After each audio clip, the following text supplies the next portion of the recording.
The Sneetches by Dr. Seuss. Now the Star Belly Sneetches had bellies with stars, and the Plain Belly Sneetches had none upon theirs.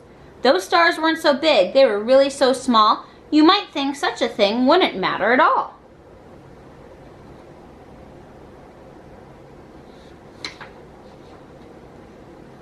But because they had stars, all the Star Belly Sneetches would brag, "We're the best kind of Sneetch on the beaches." With their snoots in the air, they would sniff and they'd snort. "We'll have nothing to do with that plain belly sort." And whenever they met some, when they were out walking, they'd hike right past them without even talking. When the Star Belly children went out and played ball, could a plain belly Sneetch get in the game? Not at all. You could only play if your belly had stars, and the plain belly children had none upon theirs.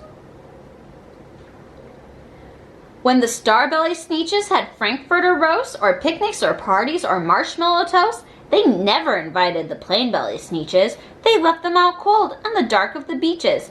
They kept them away, never let them come near, and that's how they treated them year after year.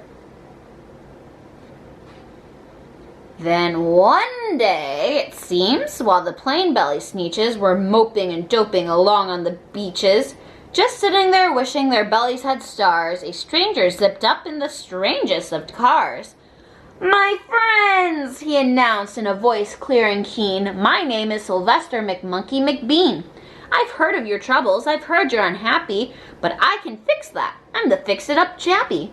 I've come here to help you. I have what you need, and my prices are low, and I work at great speed, and my work is 100% guaranteed."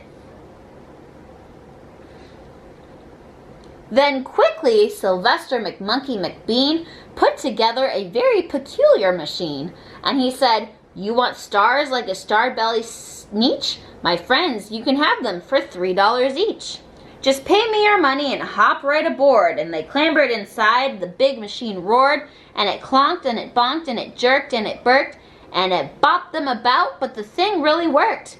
And when the Plain Belly Sneetches popped out, they had stars. They actually did. They had stars upon theirs.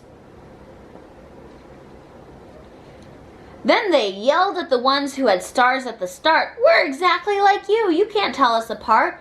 We're all the same now, you snooty old smarties. And now we can go to your Frankfurter parties."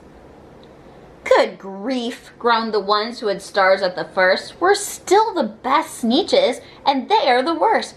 But now, how in the world will we know," they frowned, "if which kind is which or the other around?"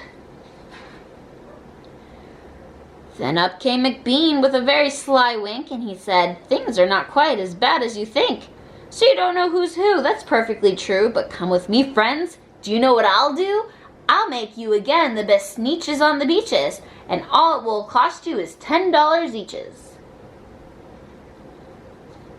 "Belly stars are no longer in style," said McBean. "What you need is a trip through my star-off machine. This wonderful contraption will take off your stars, so you won't look like Sneetches who have them upon theirs." And that handy machine, working very precisely, removed all the stars from their tummies quite nicely. Then, with snoots in the air, they paraded about, they opened their beaks, and they let out a shout, "We know who's who! Now there isn't a doubt. The best kind of Sneetches are Sneetches without."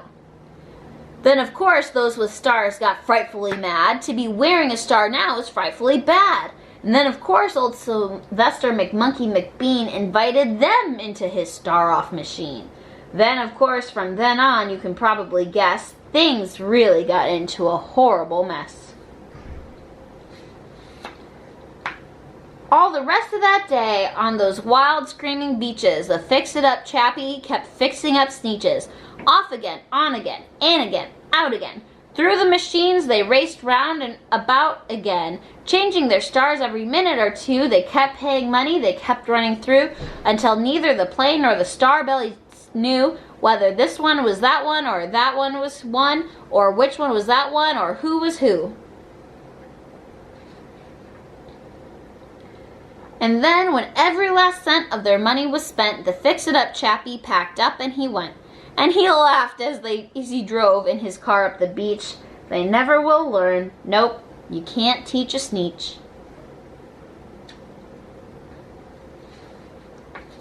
But McBean was quite wrong, I'm happy to say, that the Sneetches really got quite smart on that day. The day they decided that Sneetches are Sneetches, and no kind of Sneetch is the best on the beaches. That day, all the Sneetches forgot about stars and whether or not they had one or not upon theirs. The end.